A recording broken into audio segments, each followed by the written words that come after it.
Hello बच्चों, sunrise की online classes में आपका स्वागत है। बच्चों, आज के इस वीडियो में आंखों से संबंधित एक बीमारी है रोहे, उसके बारे में जानेंगे। रोहे नेत्र श्लेष्मा और पलकों का सूक्ष्म जीवाणु, विशेष रूप से क्ले मीडिया से होने वाला एक संक्रमण होता है। यह बाद में पूरे कोर्निया में फैल जाता है। यह एक चिरकारी रोग है, यानी लंबे समय तक चलने वाली बीमारी है और पूरे समुदाय में फैल सकता है, यानी धीरे धीरे बहुत से लोगों में ये बीमारी फैल सकती है। बहुत से विकासशील देशों में रोहे अंधेपन का मुख्य कारण है। कई विकासशील देशों में तो रोहे के कारण लोग अंधे हो जाते हैं और अंधेपन का मुख्य कारण ही ये बीमारी है। स्वच्छता की कमी इस रोग को फैलने का कारण है। अगर आप साफ सफाई की कमी रखते हैं तो ये बीमारी बहुत तेजी से फैलती है। घर में पाई जाने वाली मक्खी इस संक्रमण को फैलाने में मददगार है, यानी घर में जो मक्खी होती है वो इस संक्रमण को फैलाती है।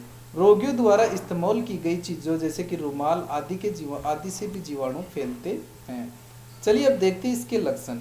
रोए की शुरुआत में ऐसा लगता है कि आंखों में कुछ चला गया हो। ऐसा पलक व नेत्र श्लेष्मा में पुटक होने के कारण लगता है, जो कि छोटे छोटे दाने जैसे लगते हैं। आंखों में पानी निकलता है और खुजली भी होती है। आंखें लाल भी हो सकती हैं। कॉर्निया में छाले भी हो सकती हैं। कॉर्निया पर खून की वाहिकाएं बनने लगती हैं, इसे पेनस कहते हैं। कई बार पूछा जाता है पेनस किसे कहते हैं, तो कॉर्निया पर खून की वाहिकाएं बनने लगती है इस बीमारी में, और इन्हीं को पेनस कहा जाता है। बाद में पलकें सिकुड़कर ऊपर की ओर मुड़ जाती है। 1 से 2 हफ्ते बाद कॉर्निया छालों के कारण अपारदर्शी हो जाता है और अंधेपन के शिकार हो जाते हैं इस बीमारी में। बीमारी का निदान शुरुआती स्थिति में ही हो जाना चाहिए। चलिए देखते हैं अब इसका इलाज क्या है। 3 से 4 हफ्ते पर ट्रेटासाइक्लिन मरहम लगाना चाहिए। 3 से 4 हफ्ते पर इस ट्रेटासाइक्लिन एक मरहम आती है, ट्यूब आती है, उसका यूज करना चाहिए। यह मुंह से भी लेना पड़ता है, क्योंकि यह बीमारी चिरकारी यानी लंबे समय तक चलने वाली है, इसलिए 2-3 हफ्तों तक इलाज जारी रखना जरूरी है। अगर पलकों के आकार में खराबी आए तो इसका एकमात्र इलाज ऑपरेशन ही है। चलिए अब आगे देखते हैं हम नेत्रदान के बारे में। नेत्रदान यानी कि आंखों का दान। सामुदायिक नेत्र स्वास्थ्य कार्यक्रम एक महत्वपूर्ण भाग होता है, यानी सामुदायिक स्वास्थ्य कार्यक्रम का एक महत्वपूर्ण भाग है नेत्रदान। कॉर्निया अपारदर्शी हो जाने के कारण हजारों लोग अंधेपन के शिकार हो जाते हैं।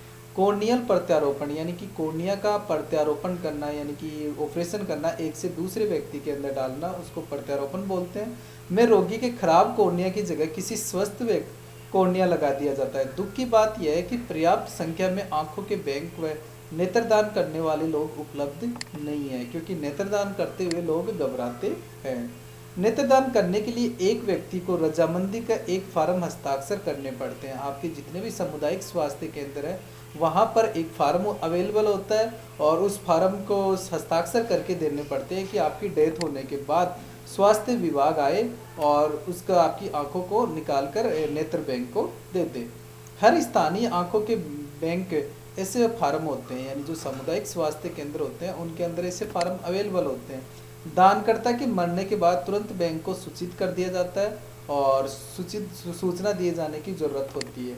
और इसी बीच मृत्यु होने के बाद सह रोकने के लिए आंखों पर बर्फ या कुछ ठंडे फोए आदि रख दिए जाने चाहिए। आंखों के बैंक के सर्जन आकर नेत्र गोल निकाल के ले जाते हैं और पलकों को सील देते हैं। नेत्र गोल को फ्रीज में रख देते हैं और फिर कॉर्निया लगाने के लिए सूची से 2 अंधे लोगों को बुलाया जाता है। इस तरह से एक व्यक्ति का नेत्र दान 2 लोगों को फायदा होता है, यानी एक व्यक्ति की आंखों से 2 व्यक्तियों को एक एक आंखें दी जाती है, इसलिए 2 लोगों को फायदा होता है। कॉर्निया प्रत्यारोपण के ऑपरेशन के बाद अधिक देखभाल की जरूरत होती है।